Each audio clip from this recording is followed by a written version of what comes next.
Okay, here's a Dvar Torah. Here's a word of Torah for you. Rather than analyzing this chapter of Torah that we just heard chanted so beautifully, thank you, I just want to allow its sheer pathos to touch our hearts.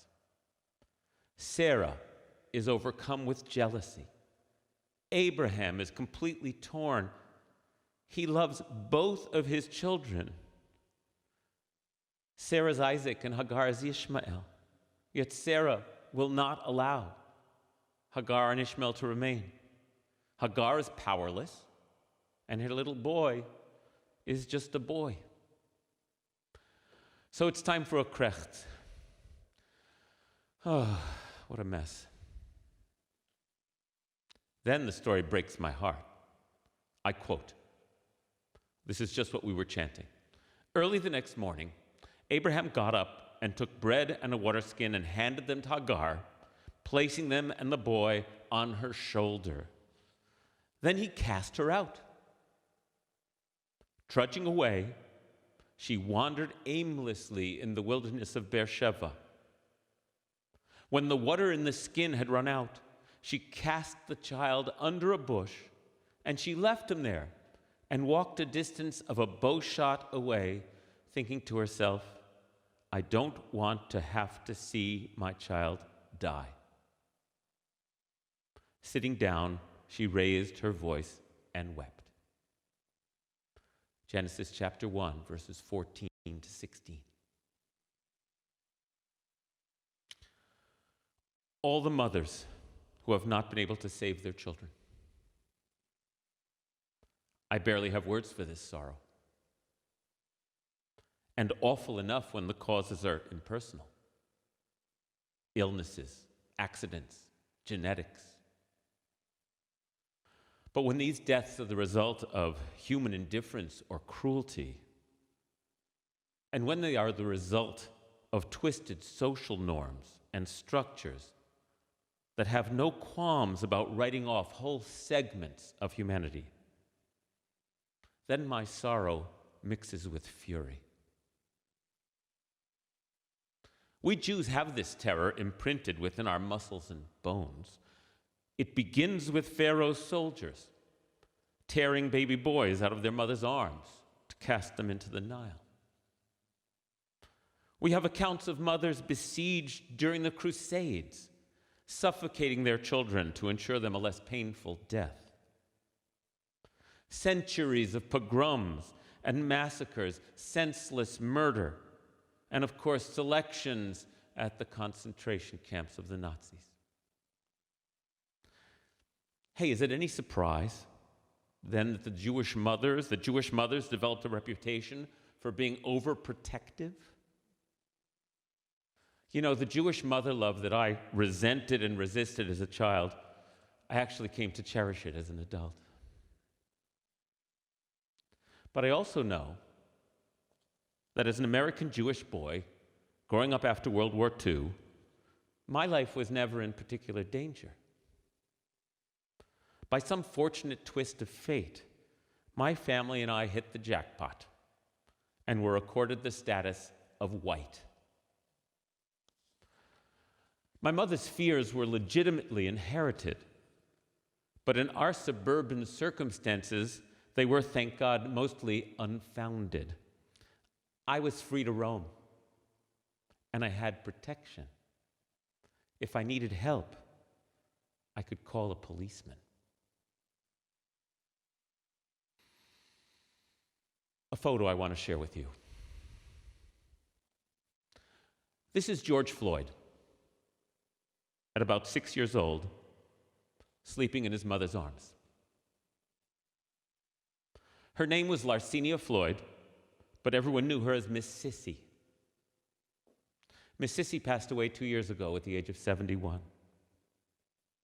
George Floyd had her name tattooed on his torso. And it is reported that Miss Sissy had been the center of his world. As he slowly suffocated under the policeman's knee, Floyd called out, "Mama, I love you. I love you." Tell my kids I love them.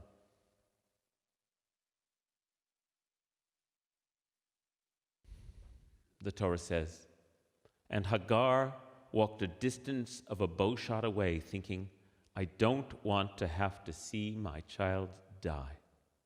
Sitting down, she raised her voice and wept.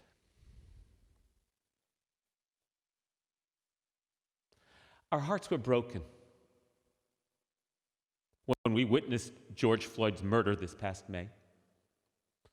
But for millions of white people, our eyes were also finally opened.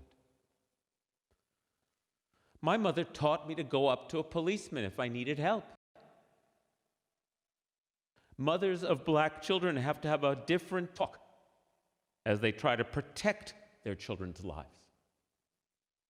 Their black lives are simply not valued the same as white lives are in our nation. This legacy goes back 400 years. We must change this reality. Let us be blunt about how Hagar is described in the Torah. She is a shifcha, a slave, Sarah's property. Hagar is powerless over her own fate and her son Ishmael's fate. Abraham's love for her is not enough to save her, for the structure of her society endorses Sarah's right to cast out Hagar at any moment, leaving her unprotected and unable to protect her own son. In the eyes of that society, Hagar's life didn't matter, and Ishmael's life didn't matter. But in the eyes of God, their lives do matter. Because the story in Genesis isn't over yet. Here's what we chanted next. God heard the boy's cry, and from heaven an angel of God called to Hagar and said, What is troubling you, Hagar? Have no fear, for God has heard the cry of the boy where he is. Get up, pick up the boy, and take him by the hand, for I am going to make him a great nation.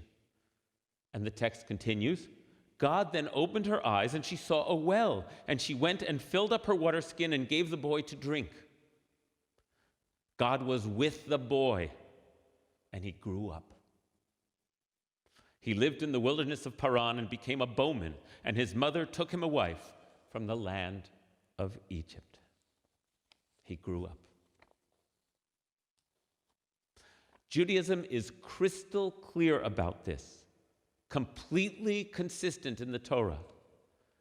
God hears the cry of the oppressed and the powerless, and so must we. A society may endorse the dehumanization of a caste of people, but God emphatically will not. For every single person carries the imprint of divinity. I may have grown up as a white boy in the suburbs, and I may live as a white man here in beautiful Ulster County, shielded from and quite able to ignore the deadly injustices of racism. But as a Jew, if I do not somehow participate in the dismantling of systemic racism, then I am a traitor to my ethics and to my heritage.